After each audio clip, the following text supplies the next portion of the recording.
अनंत कोटि ब्रह्मांड का एक रति नई बार, सतगुरु पुरुष कबीर है वो कुल के सृजनहार। नमस्कार दोस्तों, स्वागत है आपका एक बार फिर ऐसे न्यूज चैनल में। दोस्तों, ये वाणी बोलने वाले गरीबदास जी, संत गरीबदास जी महाराज, जिनका आज बोध दिवस मनाया जा रहा है सतलोक आश्रम सोजत, जिला पाली, राजस्थान में। दोस्तों, संत गरीबदास जी महाराज एक साहित्य काल के कवि, जिन्होंने आज समाज के अंदर ऐसी ऐसी बुराइयों को खत्म करने की पहल की थी जो आज भी वर्तमान में सुचारू रूप से स्वचालित है। जी हाँ, हम बात कर रहे हैं संत गरीबदास जी महाराज की, जिन्होंने अपने ज्ञान के आधार पर काफी बुराइयों को समाप्त किया, जैसे नशा, चोरी, बलात्कार या फिर रिश्वत, ठगी, चोरी और अन्य पाखंडी पूजा, जैसे कि श्राद्ध, दहेज और श्राद्ध और मृत्यु भोज वगैरह काफी सामाजिक बुराइयां उन्होंने समाप्त की अपने तत्व ज्ञान के आधार पे। दोस्तों, आज उन्हीं संत गरीबदास जी महाराज का यहाँ पर बोध दिवस मनाया जा रहा है। दोस्तों, अभी हमारी ऐसे न्यूज की टीम सतलोक आश्रम सोजत के उस मेन प्रांगण में खड़ी है, जहां पर अभी आध्यात्मिक प्रदर्शनी लगी हुई है। आप जैसा कि देख सकते हैं, यहाँ पे एक प्रदर्शनी स्थल बनाया गया है और आध्यात्मिक प्रदर्शनी यहाँ पे ऊपर लिखा हुआ है। तो आइए यहाँ पे जानते हैं अंदर कि इस प्रदर्शनी स्थल के अंदर क्या विशेष बातें बताई गई है, इस बोध दिवस को लेकर क्या लोगों का कहना है, अंदर क्या व्यवस्था की गई है और इस प्रदर्शनी को लगाने के पीछे आखिर क्या उद्देश्य है, वो संपूर्ण जानकारी हम आपको देंगे। तो चलिए अंदर प्रवेश करते हैं और आपको दिखाते हैं। जैसा कि पहले आपको दिखाना चाहेंगे, यहाँ पर काफी जन समूह सैलाब उमड़ा है इस आध्यात्मिक प्रदर्शनी को देखने के लिए। कुछ लोग प्रवेश करके और पूरी इस स्पिरिचुअल एग्जीबिशन को देख चुके हैं। तो आइए इनसे मिलकर जानते हैं कि इनका कैसा अनुभव रहा। यहाँ पे वो बातचीत भी कर रहे हैं, आइए इनसे मिलकर जानते हैं, जानकारी प्राप्त करते हैं। सर नमस्कार। नमस्कार जी, नमस्कार सर, अभी आपने आध्यात्मिक प्रदर्शनी पूरी विजिट की, कैसी लगी, कैसी व्यवस्थाएं थी? बहुत अच्छी साहब, एक नंबर व्यवस्था थी। कबीर रामपाल जी के बारे में, कबीरदास जी के बारे में, सारी इनकी जीवनी, पूरे ग्रंथ सारी जो इन्होंने अध्ययन किए सारे देखे, सारी व्यवस्था एक क्लास है साहब। अंदर क्या क्या देखा आपने अभी? सारी चीजें यथावत बढ़िया पोजीशन पे है। यहाँ कोई कहीं अव्यवस्था नहीं है, कहीं कोई धूम्रपान नहीं करने वाला नहीं मिला, कहीं कोई अव्यवस्था कहीं भी नहीं दिखी। अच्छा, हमें ये बताइए आपने अंदर क्या क्या देखा अभी? अंदर हमने सब लीलाएं देखी भगवान की। जो सतलोक में गए थे, गरीबदास ने दूध पिलाया था और वहाँ गए थे और वहाँ जा करके फिर वापिस आए थे और गांव वालों ने चिता पर रख दिया, फिर वो वापिस जिंदा हो गया। और फिर वो गांव वाले बोले साहब ये तो पागल हो गया। पागल होने के बाद ऐसे करने लगे, तो फिर वापिस देखे कि ये तो सही है। वो अपनी लीला गाने लगा कबीर पंथ की। वो तो गरीबदास जी महाराज तो सबको दिखाने लगा, तो मैंने सोचा ये तो पागल हो गया। दादू पंथी को दिखाया तो वो ये सही है, ये भगवान है और ये भगवान की लीला बता रहा है। और वहाँ देख के आया, सतलोक में गया है, ये वहाँ से आया है, ये दी है।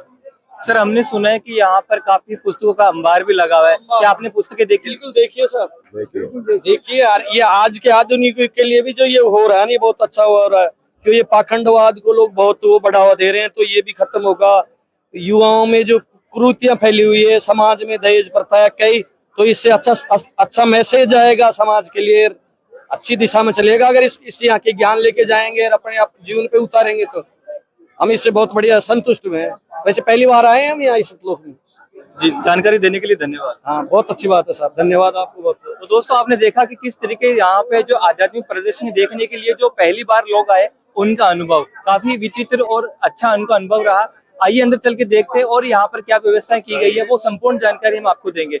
आइए चलते हैं मैन आगे प्रदर्शनी स्थल की ओर।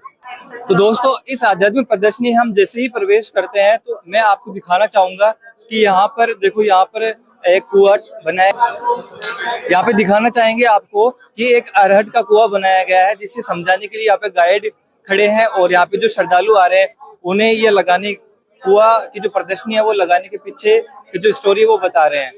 तो आइए इनसे मिलकर जान लेते हैं, पर जानकारी भी प्राप्त कर लेते हैं एक बार। सर नमस्कार। सर जी, सर यहाँ पे एक कुआं बनाया गया है, कुछ बाल्टी लटकाई गई है और वाणी भी लिखी है, तो इसका उद्देश्य क्या है? प्रदर्शनी स्थल में थोड़ी जानकारी दीजिए। उद्देश्य यही है कि हम जो जीव है वो 84 करोड़ योनियों में आते जाते रहते हैं। सद्भक्ति ऐसी है कि जो गुरु प्रणाली में जो गुरु करते हैं तो अपना जो मोक्ष के लिए एक गुरु को करना आवश्यक है, और सद्भक्ति करके जो अपना मोक्ष के लिए हम सब सद्भक्ति करते हैं, जो यानी कि स्वर्ग जो भी भक्ति करते हैं, ब्रह्मा की भक्ति करते हैं ब्रह्मपुरी में जाते हैं, शिव की भक्ति करते हैं शिवपुरी में जाते हैं, और विष्णु की भक्ति करते हैं तो विष्णुपुरी में जाते हैं। ऐसे 3 लोक है, वो 3 लोक में आते जाते वो रहते हैं। लेकिन जो 21 ब्रह्मांड के पर सत्संग ब्रह्मांड है, सत्संग के ब्रह्मांड के ऊपर अलग सतलोक है, वो आने जाने के लिए वो गीता अध्याय 62 और 68 में कहते हैं कि हे अर्जुन, आपको जो निजगर जाना है तो गीता अध्याय 4 में 32वें श्लोक में कहते हैं तू तत्वदर्शी संत के पास जा, उनको कपट रहित दंडवत प्रणाम कर और उनको अपने निज धाम के और अपने निज घर के बारे में पूछ और उनके बारे में जानकारी ले, वो आपको बताए कि अपना निज घर कौन सा ही है। ओम तत्सत गीता अध्याय 70 में 23वें श्लोक में कहते हैं कि ओम तत्सत, तो ओम नियंत्र तो मैं हूँ, तो ओम नाम की जो सद्भक्ति है, ओम नाम की जो ने जो तो भक्ति की है, वो तू मेरे चरणों में अर्पण कर। वो तत्सत नाम की शक्ति है, वो कोई तत्वदर्शी संत के पास जाके उनको बता कि मुझे जो मेरे निज घर जाना, मुझे सद्भक्ति करनी है, तो मुझे तत्सत नाम की शक्ति किस गुरु के पास मिलेगी, वो तत्वदर्शी संत ही बताएगी। 6 शास्त्रों, 4 वेद, 18 पुराण, 11 उपनिषद, बाइबल और कुरान, तमाम धर्म शास्त्रों को जो ज्ञान के आधारित जो सद्भक्ति बताते हैं, वही संत हमारे सदगुरु संत रामपाल जी महाराज जी है, और विश्व में एक ही सदगुरु है। उसलिए वो सद्भक्ति करने के लिए वो 84 करोड़ योनि में नहीं आने के लिए हर का लोही जो कुआ है, वो एक चक्र बना के वो परमात्मा ने यहाँ सैंपल रखा है, जो जगत के लोग और भगत उसको देख सके। सर यहाँ पे एक पोस्टर भी लगा हुआ है कि पूरे विश्व में संत रामपाल जी महाराज के लगभग 550 से ज्यादा नाम दीक्षा केंद्र है। ये क्या चीज है, हमें थोड़ा बताएंगे? जी कि पूरे विश्व में मैं सिर्फ भारत देश की बात कर रहा हूँ कि अभी 42 लाख जो जनसंख्या है, उसमें सदगुरु एक ही, विश्व जगत गुरु एक ही है। तो वो सभी नामदान सेंटर को जो भगत आत्मा जो भक्ति लेना चाहते हैं, जो गुरु प्रणाली में जो गुरु दीक्षा लेने चाहते हैं, तो वो हरियाणा सतलोक आश्रम हरियाणा जा नहीं सकते। तो जहाँ भी अपने जो डिस्ट्रिक्ट में है जो नामदान सेंटर खुला है, वहां से वो परमात्मा की सद्भक्ति लेके अपना मोक्ष करवाने के लिए वो नामदान सेंटर खुला है। पूरे विश्व में खुलकर 500 के ऊपर पूरे विश्व में खोल के रखे। क्या विदेशों के अंदर भी संत रामपाल जी महाराज के नाम दीक्षा केंद्र है? हाँ, विदेशों में है। ऑस्ट्रेलिया आप देख सकते हैं, पूरे नक्शे में ऑस्ट्रेलिया है, और अमेरिका में है, और नेपाल में है। कहीं भी सारे ऐसे देशों में हमारे गुरु जी का वो नामदान सेंटर खुला रखा है। जी धन्यवाद सत साहिब जी। तो दोस्तों, आपने देखा किस तरीके से संत रामपाल जी महाराज ने इस ज्ञान के आधार पर सिर्फ भारत नहीं, पूरे विश्व के अंदर तत्व ज्ञान का डंका बजा रखा है।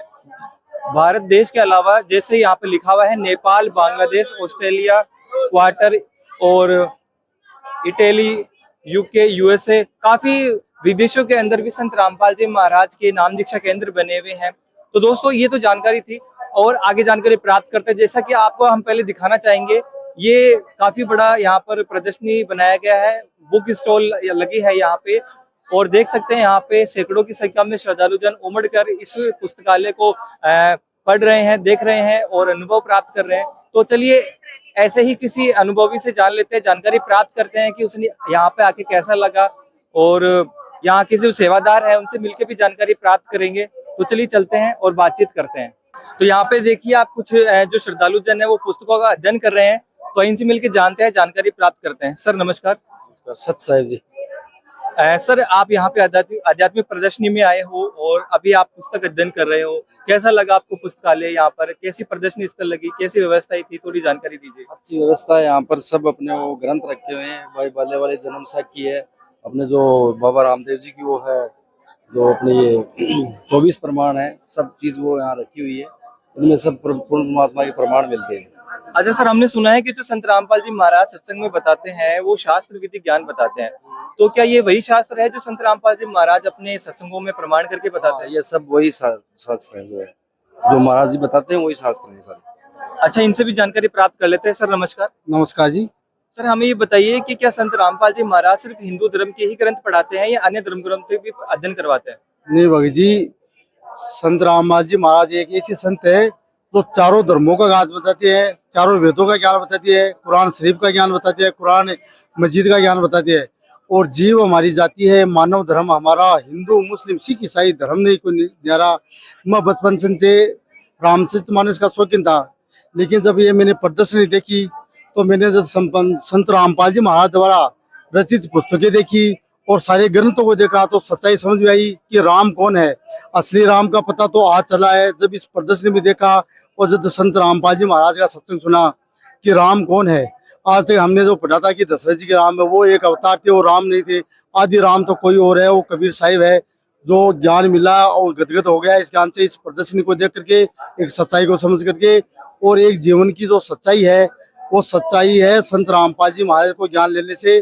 और जीवन का जो मूल उद्देश्य क्या है, अपन का जन्म क्यों होता है और अपन क्यों इंसान जन्म लेता है, क्यों बड़ा होता है फिर मर जाता है, तो इस जीवन का मतलब उद्देश्य क्या है, वो है सतभक्ति। और सतभक्ति मिलती है संत रामपाल जी महाराज के ज्ञान से, इनके यहाँ के सत्संग में आने से, इनकी प्रदर्शनी देखने से, जहाँ पर चारों वेद मिलेंगे, गीता मिलेंगी, कुरान मिलेंगी और रामायण मिलेगी, और जितने भी संत महात्मा जितने भी है जिनकी जो विचार है वो सब यहाँ मौजूद है।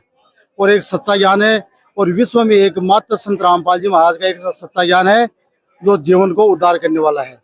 नमस्ते जी, धन्यवाद। जी। तो दोस्तों, बहुत ही अद्भुत जानकारी इन्होंने दी कि किस तरीके से संत रामपाल जी महाराज सभी धर्मों के ग्रंथों से प्रमाण करके ये ज्ञान प्रचार कर रहे हैं, और न सिर्फ हिंदू समाज बल्कि हिंदू, मुस्लिम, सिख, ईसाई सभी धर्मों को एकता के सूत्र में बांधने का काम कर रहे हैं। तो दोस्तों, आइए एक बार गाइड से भी बातचीत कर लेते हैं और जानकारी प्राप्त करते हैं। सर नमस्कार। नमस्कार सर, आज संत गरीबदास जी महाराज का बौद्ध दिवस है, तो सबसे पहले हम आपसे ये जानकारी प्राप्त करना चाहते हैं कि आखिर बौद्ध दिवस क्या होता है। बौद्ध दिवस मतलब ये संत गरीबदास जी महाराज बौद्ध दिवस में इस उपलक्ष्य में विशाल भंडारा होता है गुरु जी का। दोस्तों, जैसा कि आप देख सकते हैं, यहाँ पे सभी धर्मों के पवित्र सदग्रंथ यहाँ पे रखे हुए हैं, और एक श्रद्धालु जन यहाँ पे बुक भी पढ़ रहे हैं। आइए इनसे मिलकर जानते हैं, जानकारी प्राप्त कर लेते हैं। सर नमस्कार। नमस्ते। सर, सर्वप्रथम तो हम ये जानना चाहेंगे कि आखिर आज जो संत रामपाल जी महाराज के सानिध्य में जो संत गरीबदास जी महाराज का बौद्ध दिवस मनाया जा रहा है, तो ये बौद्ध दिवस क्या होता है, इसे क्यों मनाया जाता है। आज से काफी समय पहले हरियाणा के अंदर एक गरीबदास जी नाम के संत हुए थे, तो उनको 10 वर्ष की आयु में कबीर परमात्मा मिले थे जिंदा बाबा के रूप में, और उनको परमात्मा की सच्ची भक्ति के बारे में बताया था, और जिस लोक से हम सब आत्मा आई हैं उनके बारे में उनको पूरा दिखाया था, सतलोक भी उनको दिखाया था। तो उनको ये बोध हुआ था कि परमात्मा की भक्ति करनी चाहिए, मनुष्य जीवन किसके लिए मिला है और भक्ति किस प्रकार करनी चाहिए, शास्त्रों के अनुसार करनी चाहिए, शास्त्रों के गुण रहस्य क्या है, तो ये सब का उनको बोध हुआ था। इसके उपलक्ष्य में आज बौद्ध दिवस यहाँ पे मनाया जाता है। सर, कहा जाता है कि संत गरीबदास जी महाराज को कबीर साहब जी, कबीर परमात्मा सह शरीर सतलोक लेकर गए थे और पूरा सतलोक का भ्रमण कराया था, तो क्या ये बात बिल्कुल सच है। जी बिल्कुल, ये बात बिल्कुल सत्य है, क्योंकि इस बात की सत्यता के लिए हमारे यहाँ जो प्रमाण रखे हुए हैं ना, इनमें इनका जिक्र मिलता है, क्योंकि प्रमाणों से ही किसी बात की सत्यता को हम सिद्ध कर सकते हैं। तो गरीबदास जी के द्वारा एक ग्रंथ लिखवाया गया था जिसको अमर ग्रंथ साहिब कहा जाता है। उन्होंने जो आंखों देखा वर्णन किया है उस ग्रंथ में वो सब कुछ मिलता है, और अन्य कई प्रकार के अपने शास्त्र हैं जिनमें इसका जिक्र है। उनको वास्तव में सतलोक नाम का एक ऐसा स्थान है जहाँ परम सुख शांति है। गीता जी में भी इसके बारे में बताया गया है, तमेव शरणं गच्छ सर्वभावेन भारते तत्प्रसादात् परां शांतिं स्थानं प्राप्यसि शाश्वतम्, कि अर्जुन तू अगर कंप्लीट शांति चाहता है तो उस लोक में जा, उस स्थान में जा जहाँ जाने के बाद तुझे कंप्लीट पूरी तरह से शांति मिलेगी। तो ये सतलोक ही होता है, सच्चा लोक होता है, परम शांति का स्थान होता है।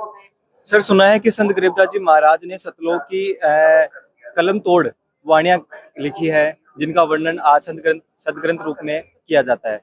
तो सर, हम आपसे ये जानना चाहेंगे कि क्या संत गरीबदास जी महाराज ने समाज सुधार में भी कोई कार्य किया है। संत गरीबदास जी महाराज जी ने समाज सुधार में कार्य किया है, इसके लिए मैं आपको ये बताना चाहूंगा कि उन्होंने ऐसा ग्रंथ लिखवाया, कबीर परमात्मा ने उनके जरिए से ऐसा ग्रंथ लिखवाया, उस ग्रंथ की वाणियों के अनुसार अगर हम अपने जीवन में उतारें तो इससे समाज की, मैं कह रहा हूँ, पूरा विश्व और खुद का उद्धार हो जाता है। खुद सुधरेगा इंसान तो समाज भी सुधरेगा। बहुत ही अनमोल, बहुत ही मतलब पाक पवित्र वाणियां हैं उनकी, जिनको अपनाकर हम अपना जीवन जिए और सतगुरु की शरण में रहकर नाम से चलेकर भक्ति करें तो बिल्कुल 100% समाज सुधार होता है। सर, यहाँ पर आश्रम के अंदर हमने देखा कि जो संत गरीबदास जी महाराज की वाणी है वो लगातार यहाँ पे चल रही है, तो हम आपसे पूछना चाहेंगे कि संत गरीबदास जी महाराज की जो अमृत वाणी को सुनने से क्या लाभ प्राप्त होते हैं। संत गरीबदास जी की जो अमृत वाणी चल रही है, इसको सुनने से हमारे पाप कर्म करते हैं, क्योंकि ये ज्ञान यज्ञ में आता है। वेदों में अपने 5 यज्ञ बताए गए हैं, उनमें से ज्ञान यज्ञ भी होता है। ज्ञान यज्ञ वो होता है जो हमें शास्त्रों के अनुसार वाणी परमात्मा की वाणी हमें सुनने को मिलती है, तो हमारे कुछ यज्ञ मतलब ऐसे यज्ञ से हमारे पाप कर्म नष्ट होते हैं। कई प्रकार के पाप कर्म होते हैं, तो वो नष्ट होते हैं इससे हमारे। जी, जानकारी देने के लिए बहुत बहुत धन्यवाद। जी धन्यवाद सर साहब। तो दोस्तों, इन्होंने बहुत ही अद्भुत जानकारी दी कि किस तरीके से संत गरीबदास जी महाराज ने समाज सुधार में भी कार्य किया, किस तरीके से कबीर साहब जी उन्हें सतलोक लेकर गए और संपूर्ण सृष्टि की रचना के बारे में जानकारी दी, और आज सदग्रंथ साहिब के रूप में वह ग्रंथ मौजूद है। दोस्तों, वो ग्रंथ भी हम आपको दिखाएंगे जो संत गरीबदास जी महाराज ने कहा था और दादू पंथ के अनुयायी गोपाल दास जी ने उसे लिखा था। दोस्तों, आगे बढ़ते हैं इस आध्यात्मिक प्रदर्शनी में और भी आपको चीजें दिखाते हैं। जैसा कि आप देख सकते हैं, यहाँ पे जो काफी श्रद्धालु जन है वो पुस्तकों का अध्ययन कर रहे हैं, और यहाँ पर देख सकते हैं आप सभी धर्म ग्रंथों के यहाँ पे सभी धर्मों के यहाँ पे ग्रंथ रखे हुए हैं, चाहे वे हिंदू धर्म के हो, चाहे मुस्लिम धर्म के हो, चाहे वह ईसाई धर्म के हो या फिर सिख धर्म के, सभी धर्मों के यहाँ पे ग्रंथ रखे हुए हैं। और जैसा कि यहाँ के अभी सेवादार ने हमें जानकारी दी कि इन ग्रंथों को रखने के पीछे एक ही उद्देश्य है कि आज संपूर्ण मानव समाज शिक्षित है, तो उन्हें हमें सबको ये ज्ञान होना चाहिए कि हमारे ग्रंथों में क्या लिखा हुआ है, एक्चुअल में जो पूजा की विधि है, सही साधना क्या है, जिसके माध्यम से हमें मोक्ष प्राप्त हो सकता है, उस विधि की जानकारी हमें इन पुस्तकों के माध्यम से प्राप्त हो सकती है। दोस्तों, अद्भुत जानकारी थी। स्पिरिचुअल एग्जीबिशन में हम थोड़ा सा आगे बढ़ते हैं, और जैसा कि आप देख सकते हैं यहाँ पे इस साइड में मैं दिखाना चाहूंगा कि यहाँ पर एक दो बड़े मंदिर नुमा आकृति बनाए गए हैं, बड़े बड़े, और यहाँ पर साफ स्पष्ट शब्दों में लिखा हुआ भी है, परमेश्वर कबीर जी की याद में मगर में हिंदुओं व मुसलमानों द्वारा बनाई गई पास में यादगार। दोस्तों, इस यादगार के बारे में हम थोड़ी जानकारी ले लेते हैं कि इसके पीछे क्या घटना थी, क्या बताना चाहते हैं आध्यात्मिक प्रदर्शनी में इस मंदिर नुमा आकृति को लगाने के पीछे। तो यहाँ के सेवादारों से जानकारी प्राप्त कर लेते हैं। तो दोस्तों, सेवादार से हम जुड़ चुके हैं, आइए इनसे मिलकर जानते हैं और जानकारी प्राप्त करते हैं। सर नमस्कार। सर, जैसा कि हमने इस आध्यात्मिक प्रदर्शनी में देखा कि यहाँ पर दो मंदिरों आकृति बनाई गई है, और यहाँ पर नीचे पंपलेट्स पे लिखा हुआ भी था कि ये हिंदू और मुसलमानों द्वारा बनाई गई यादगार है। तो सर, थोड़ी जानकारी चाहिए कि किस प्रकार की यादगार यहाँ पर आध्यात्मिक प्रदर्शनी में लगाई गई है। जब कबीर साहब सशरीर सतलोक गए, उस टाइम उनके पीछे मतलब फूल ही रहे थे। फूल रहने के कारण हिंदू और मुसलमानों में फिर बंटवारा हो गया, आधे हिंदुओं ने लिए, आधे मुसलमानों ने लिए। मुसलमानों ने तो अपनी ये दरगाह बनाई और हिंदुओं ने मंदिर बनाया। इसकी यादगार में ये बनाया गया। जी धन्यवाद। अच्छा है। तो दोस्तों, अद्भुत जानकारी मिली कि कबीर साहब जी जब शरीर सतलोक गए थे तो उनके शरीर के स्थान पर सुगंधित फूल मिले थे, और उन्हीं फूल को आधे हिंदुओं ने और आधे मुसलमानों ने बांट लिए, और उसी की यादगार में यहाँ पर एक तरफ मस्जिद और एक तरफ मंदिर बनाया गया है। दोस्तों, आध्यात्मिक प्रदर्शनी में थोड़ा सा आगे बढ़ते हैं, और हम आपको दिखाना चाहेंगे कि यहाँ पर पीछे एक बड़ा बोर्ड भी लगा हुआ है, सनातन धर्म को पुनः प्रतिष्ठित कर रहे संत रामपाल जी महाराज। तो आखिर संत रामपाल जी महाराज सनातन धर्म को किस प्रकार पुनर्स्थापित कर रहे हैं, यहाँ के सेवादार से भी जान लेते हैं और जानकारी प्राप्त कर लेते हैं। सर नमस्कार। नमस्कार। सर, आखिर संत रामपाल जी महाराज सनातन धर्म का पुनरुत्थान किस प्रकार कर रहे हैं, थोड़ी जानकारी चाहिए। सनातन धर्म का उत्थान के लिए संत रामपाल जी महाराज सब जितने भी सतग्रंथों से प्रमाण दे रहे हैं, जो दूसरे जितने भी संत महंत अपने मनमाने आचरण से चल रहे हैं, और भी जैसे संत राम जी महाराज का बहुत बढ़िया दहेज मुक्त विवाह, और ये जो चल रहा है भंडारे का प्रदर्शनियों में भी लोग बहुत अच्छे खासे आते हैं और देखते हैं प्रदर्शनी कि वास्तव में ये ग्रंथ देख देख के बता रहे हैं कि वास्तव में संत रामपाल जी महाराज ही शास्त्र के अनुसार भक्ति दे रहे हैं, दूसरे नहीं। सर, यहाँ पर एक बोर्ड भी लगा हुआ है कि श्रीमद् भगवत गीता में कोई वृक्ष है जिसका यहाँ पर वर्णन किया गया है। तो थोड़ा हमें जानकारी दे सकते हैं कि अध्याय 15 के श्लोक 1 के अनुसार कौन सा उल्टा लटका हुआ वृक्ष है जो आज तक सर्व मानव समाज समझ नहीं पाया और संत रामपाल जी महाराज ने इसे समझाया है। संत रामपाल जी महाराज एक तत्वदर्शी संत है, उनके हिसाब से उन्होंने ये समझाया है। दूसरे कोई भी महंत हो या कोई भी मंडलेश्वर हो, उनको ये समझ में आया ही नहीं कि ये उल्टा लटका हुआ वास्तविक पेड़ क्या चीज है। तो सर यहाँ पर जो सीधा बीजा हुआ वृक्ष है, उल्टा बीजा हुआ वृक्ष है, इनमें अंतर क्या है? इनमें ये अंतर है कि अपन जैसे जड़ की सिंचाई करते हैं वो शास्त्र के अनुकूल है, और शास्त्र जो हम ब्रह्मा विष्णु महेश को पूज रहे हैं वो विधि है ना उल्टी है। जैसे यहाँ बताया गया है कि ये वृक्ष को जड़ से नहीं, पत्तों से, डालियों से गमले में डाला हुआ है, तो ये उल्टी विधि है। अच्छा, तो संत रामपाल जी महाराज ने गीता से ये प्रमाण करके बताया कि शास्त्र अनुकूल विधि है कि मूल की पूजा करो, कबीर साहिब जी की पूजा करो, उसी से मोक्ष प्राप्त हो सकता है। तो मोक्ष प्राप्ति के लिए मूल की पूजा ही जरूरी है, न कि डालियों की। डाली में बताया गया है ब्रह्मा विष्णु महेश डाली है, ठीक है, तो डाली की पूजा से मतलब वृक्ष सूख जाता है, वैसे भक्ति भी सूख जाती है। जी, जानकारी देने के लिए धन्यवाद। सच्चा है। तो दोस्तों, अद्भुत जानकारी मिली कि किस तरीके से संत रामपाल जी महाराज ने गीता के प्रमाण करके बताया कि जो भक्ति रूपी पौधा है वो दिखाना चाहेंगे आपको। देख सकते हैं यहाँ पे भक्ति रूपी पौधा यहाँ पे उल्टा बीजा हुआ है, जैसा कि यहाँ पे गीता जी अध्याय 15 के श्लोक 1 से 2 व 16 और 17 में लिखा हुआ है। और संत रामपाल जी महाराज ने प्रमाण करके बताया कि जो मूल है कबीर साहिब जी, उनकी पूजा साधना करने से ही हमें भक्ति रूपी पौधा प्रफुल्लित होगा, उसके फल लगेंगे और हमें प्राप्त होंगे। तो दोस्तों, अद्भुत जानकारी थी। थोड़ी स्पिरिचुअल एग्जीबिशन में आगे बढ़ते हैं और आपको दिखाना चाहेंगे यहाँ पर बड़े बड़े कटआउट्स लगे हुए हैं और बताया गया है कि गुरु नानक देव जी को मिले कबीर परमात्मा।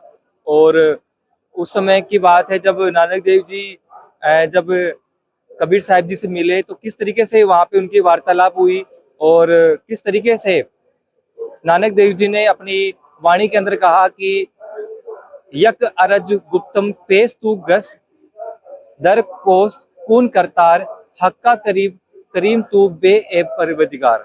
तो दोस्तों, यहाँ पर भी कहीं ना कहीं प्रमाण मिलता है कि किस तरीके से उन्हें कबीर जी मिले और उन्हें भी इस ज्ञान का अनुभव कराया और उन्होंने फिर आगे इसको बांटा। दोस्तों, इस आध्यात्मिक प्रदर्शनी में थोड़ा आगे बढ़ते हैं और देख सकते हैं यहाँ पे काफी जन सैलाब उमड़ के इस स्पिरिचुअल एग्जीबिशन में भाग ले रहे हैं और इस आध्यात्मिक प्रदर्शनी को समझने की कोशिश कर रहे हैं। यहाँ पर भी देखो कुरान का भी प्रमाण हमें मिलता है। कुरान के अंदर भी यहाँ पे प्रमाणित करके बताया है कि सूरत फुरकानी के 25 आयत और 59 में भी यहाँ पे प्रमाण दिया गया है कि वो परमात्मा कौन है। जैसा कि आप देख सकते हैं यहाँ पे हजरत मोहम्मद जी को कुरान शरीफ में बोलने वाला प्रभु कह रहा है कि वह कबीर प्रभु है जिसने जमीन तथा आसमान के बीच में जो भी विद्यमान है सर्व सृष्टि की रचना 6 दिन में की तथा 7वें दिन अपने सत्यलोक के सिंहासन पर विराजमान हो गए। तो दोस्तों, यहाँ पर कुरान से भी हमें अच्छा प्रमाण मिलता है। और इस तरफ स्पिरिचुअल एग्जीबिशन में आप देख सकते हैं कि किस तरीके से संत रामपाल जी महाराज के द्वारा किए जा रहे समाज सुधार के कार्य। जैसा कि आपको बताना चाहेंगे, यहाँ पर लिखा हुआ भी है कि आश्रमों को बनाया कोरोना केंद्र। तो इस कोरोना केंद्र के अंदर यहाँ के जो गाइड हमने उनसे जानकारी मिली कि किस तरीके से कोरोना काल के अंदर भी संत रामपाल जी महाराज के आश्रमों से उन्हें सहायता प्रदान की गई थी। आप देख सकते हैं यहाँ पे बाढ़ पीड़ितों की मदद भी यहाँ पे की जा रही थी, दहेदान भी यहाँ पे किए जा रहे हैं, दहेज मुक्त विवाह यहाँ पे किए जा रहे हैं, रक्तदान शिविर यहाँ पे लगाए जा रहे हैं, अंधविश्वास मुक्त समाज का निर्माण किया जा रहा है, नशा मुक्त समाज का निर्माण किया जा रहा है और यहाँ तक कि समाज के अंदर वृक्षारोपण करके एक नई मिसाल कायम कर रहे हैं। और जेलों में भी सत्संग यहाँ पर सुनाया जा रहा है कि यहाँ पर जो किस तरीके से संत रामपाल जी महाराज ने संपूर्ण मानव समाज के अंदर व्याप्त बुराइयों को खत्म करके एक नए तत्व ज्ञान के आधार पर, इस ज्ञान के आधार पर संपूर्ण लोगों को ज्ञान प्राप्त कराया है और किस तरीके से उनकी बुराइयां छुटाई है और सही भक्ति की प्रदान की है। दोस्तों, स्पिरिचुअल एग्जीबिशन में थोड़ा आगे बढ़ते हैं और जैसे कि आप देख सकते हैं यहाँ पे बड़े बड़े अक्षरों में साफ साफ लिखा हुआ है कि सूफी संत रूमी को मिले कबीर परमात्मा, हजरत मोहम्मद जी को मिले कबीर परमात्मा, मुल्लकदास जी को मिले कबीर परमात्मा, मीराबाई को मिले कबीर परमात्मा, संत गरीबदास जी को मिले कबीर परमात्मा, गुरु नानक देव जी को मिले कबीर परमात्मा, संत दादू दास जी को मिले कबीर परमात्मा और किस तरीके से धर्मदास जी को मिले कबीर परमात्मा। यहाँ पर सभी जो हमारे माननीय और आदरणीय जो संत है उन सभी को कबीर परमेश्वर मिले और उन्हें अपने तत्व ज्ञान से परिचित कराया, और किस तरह के उन संतों ने अपनी वाणी के माध्यम से इस ज्ञान का प्रचार किया। दोस्तों थोड़ा सा आगे बढ़ते और आपको दिखाने की कोशिश करेंगे, प्रयास करेंगे। दोस्तों आप देखेंगे यहाँ पर जगत गुरु तत्वदर्शी संत रामपाल जी महाराज की गुरु प्रणाली यहाँ पर लगी हुई है। दोस्तों जैसा कि आप देख सकते हैं यहाँ पे गुरु प्रणाली यहाँ पर 1 से लेके और 10 तक है, 11 तक बनी हुई है, जिसमें पहले नंबर पर कबीर परमेश्वर है, दूसरे नंबर पर बंदी छोड़ गरीबदास जी महाराज, और ऐसे करते करते करते यहाँ पर गुरु प्रणाली आखिर में 11वें नंबर पर किस तरीके से संत रामपाल जी महाराज गुरु बने और उन्हें स्वामी राम देवानंद जी महाराज से नाम दीक्षा प्राप्त हुई। तो ये भी एक प्रमाण मिलता है कि आजकल जो सोशल मीडिया में जो ये भ्रमणा पैदा हो रही कि संत रामपाल जी महाराज स्वयंभू गुरु है, उनके कोई गुरु नहीं थे, तो वो प्रमाण भी हम यहाँ से प्राप्त कर सकते हैं कि संत रामपाल जी महाराज स्वयंभू गुरु नहीं थे, वे गुरु प्रणाली के आधार पर ही अपना तत्व ज्ञान प्रचार कर रहे हैं। तो दोस्तों इस आध्यात्मिक प्रदर्शनी में हम थोड़ा सा और आगे बढ़ते हैं, और जैसा कि आप देख सकते हैं यहाँ पे बड़े कटआउट्स के माध्यम से ही हमें जानकारी मिल रही है कि किस तरीके से कबीर परमात्मा सतलोक से चलकर आदरणीय संत गरीबदास जी महाराज को 10 वर्ष की आयु में मिले। तो दोस्तों इस आध्यात्मिक प्रदर्शनी में आगे बढ़ते हैं, और हमने कहा भी था कि आपको यहाँ पर काफी सुंदर सुंदर यहाँ पे जो घटना स्थल हुई थी उस समय की यहाँ पे सुंदर चित्रण किए गए हैं। तो हम इसी की बात कर रहे थे यहाँ पर कि इस तरीके से कबीर परमेश्वर जी संत गरीबदास जी महाराज को मिले, तो वो यहाँ पर घटना स्थल यहाँ पर बनाया गया कटआउट्स के माध्यम से। यहाँ के जो सेवादार है उनसे फिर बातचीत कर लेते हैं। सर नमस्कार। नमस्कार जी। सर हमें थोड़ी जानकारी चाहिए कि किस तरीके से यहाँ पर जो कटआउट्स लगाए गए हैं इनके पीछे क्या घटनाएं हुई थी और किस तरीके से कबीर परमेश्वर उन्हें मिले थे। ये हमारे गुरुजी ने गरीबदास जी महाराज जी के बारे में ये प्रदर्शनी के रूप में बताया गया है, जिसमें 10 वर्ष की उम्र में कबीर परमात्मा गरीबदास जी को मिले थे, और जब खेतों के अंदर अपने गाय चरा रहे थे तभी कबीर परमात्मा वहाँ पे आए, और ये पालियों ने उनको बोला कि ये महात्मा जी आप भोजन ग्रहण करो। तभी कबीर परमात्मा बोला कि मैं भोजन ग्रहण नहीं करूँगा, मैं सतलोक से आया हूँ और मैं कंवारी गाय का दूध पीता हूँ। तो ग्वालों ने बोला कि ये कैसे संभव है कि कंवारी गाय दूध दे देगी। तो तभी गरीबदास जी महाराज जी ने एक माटी का बना हुआ प्याला लेके आए। तभी ये जैसे कबीर परमात्मा ने गाय के ऊपर उस छोटी बच्चिया के ऊपर ऐसे हाथ रखा, तभी वहां से दूध की धाराएं बहने लगी, स्तन लंबे हो गए और दूध की धाराएं बहने लगी। तभी अब आगे देखो आप कि ये जैसे ये वो दूध निकाला, फिर कबीर परमात्मा ने ग्रहण किया वो दूध, और ये कबीर परमात्मा ने दूध आधा पिया और आधा ग्वालों को भी बोला कि आप भी ग्रहण करो। तब ग्वालों ने बोला कि नहीं, आप पता नहीं कैसे निजी जात के हो, तो आपका झूठा दूध कौन पिएगा, कि आप पता नहीं कौन सा जादूगर हो, तो हमको भी पता नहीं भ्रमित कर दोगे आप। तभी गरीबदास जी महाराज जी ने बोला कि नहीं, ये परमात्मा, ये मालिक, आप ये दूध हमको दीजिए, ये अमृत के समान है। तभी गरीबदास जी ने वो दूध ग्रहण किया। तभी आप आगे, और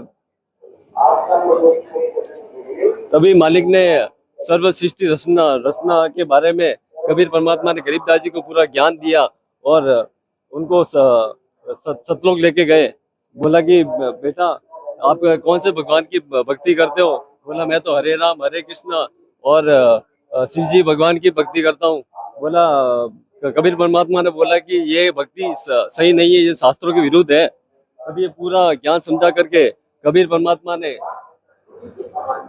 संत गरीबदास जी महाराज जी को सतलोक लेके गए थे। तभी बीच में धर्मदास जी के दरबार में भी उनको बताया। तभी जैसे ही कबीर परमात्मा और गरीबदास जी महाराज जी वहाँ पे गए, तो वहाँ पे धर्मदास जी अपने सिंहासन से तुरंत खड़े हो गए और कबीर परमात्मा को ऐसे दंडवत करके वो विराजने के लिए बोला कि हे परमात्मा, आप इतना कष्ट क्यों झेले, आप ये आसन ग्रहण करो, आप तो हे मालिक आप विराजमान हो यहाँ पे। तभी गरीबदास जी देखते रह गए कि ये क्या बोलते हो, ये तो महात्मा जी बहुत बड़े कोई सिद्धि संत है कोई। तभी ये और ये देखते देखते क्या हुआ कि जो गरीबदास जी महाराज जी का जो भी लेखा जोखा था वो कबीर परमात्मा ने फाड़ के फेंक दिया कि ये मेरा भगत है, तुम इसका कोई लेखा जोखा नहीं ले सकते हो। तभी कबीर परमात्मा ने सतलोक के अंदर गरीबदास जी को लेके गए। तभी वहां पे ऐसा नजारा देखा कि जिंदा महात्मा के रूप में कबीर परमात्मा सवर कर रहे हैं और एकदम श्वेत रूप में कबीर परमात्मा विराजमान हो, एकदम सुंदर शरीर सिंहासन पे विराजमान है। और ये लीला देखते देखते आगे ऐसा हो गया दृश्य कि जिंदा महात्मा के रूप में जो कबीर परमात्मा गरीबदास जी को मिले थे वो सिंहासन पे विराजमान हो गए और जो तेजोमय शरीर था वो सवर करने लग गए।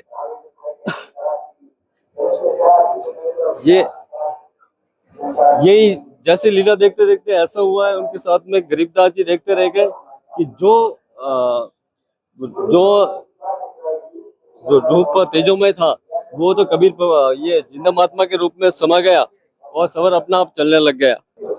तभी जब गरीबदास जी महाराज को जब शरीर से आत्मा को लेके गए थे तब 3 दिन के बाद में जब गांव वालों ने सोच लगा था कि गरीबदास जी अभी शरीर में नहीं है और वो कोई महात्मा था जो उनको वो पता नहीं किधर लेके गया और उनके आत्मा अंदर नहीं है तो वो चिता पे लिटा दिया था गरीबदास जी महाराज जी को।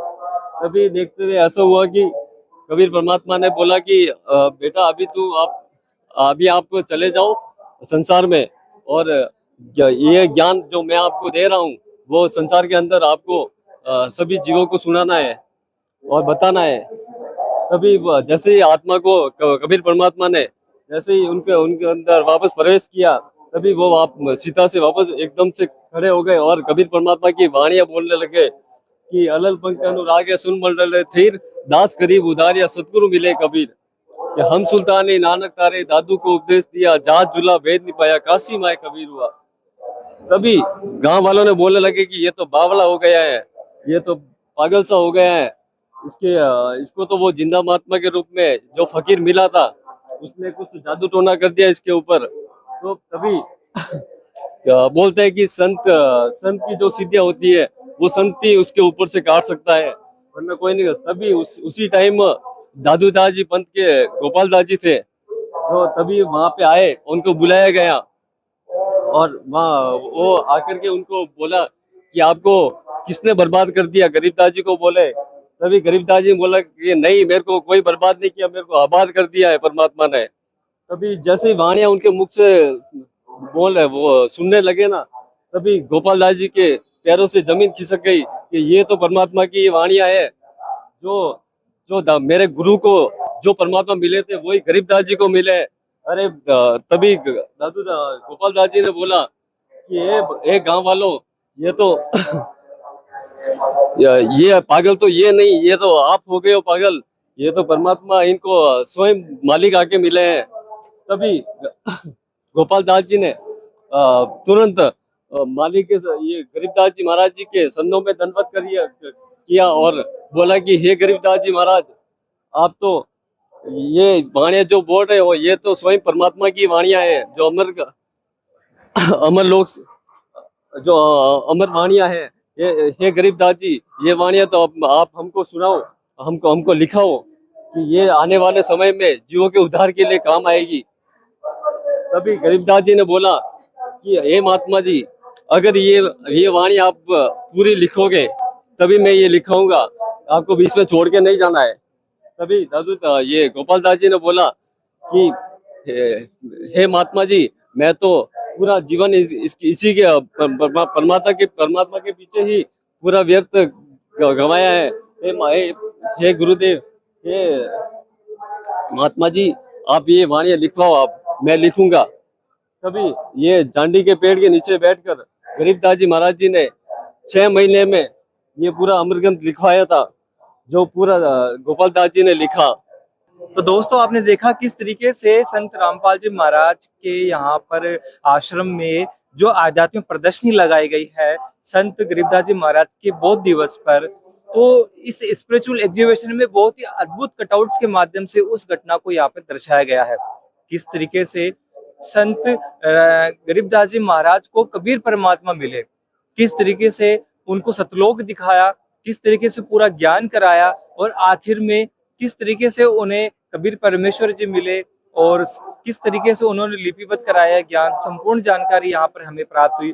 और जैसा कि आप देख सकते हैं, ये वही सदग्रंथ है, सदग्रंथ साहिब जिन्हें आज अमर ग्रंथ साहिब के नाम से जाना जाता है। ये वही ग्रंथ है जिनको संत गरीबदास जी महाराज ने लिपिबद्ध करवाया दादू पंथी गोपाल दास जी से। दोस्तों, तो ये थी स्पिरिचुअल एग्जीबिशन की हमारी खास पेशकश। आगे की जानकारी के लिए बने रहिए ऐसे न्यूज के साथ में, सच जो आप जानना चाहते हैं।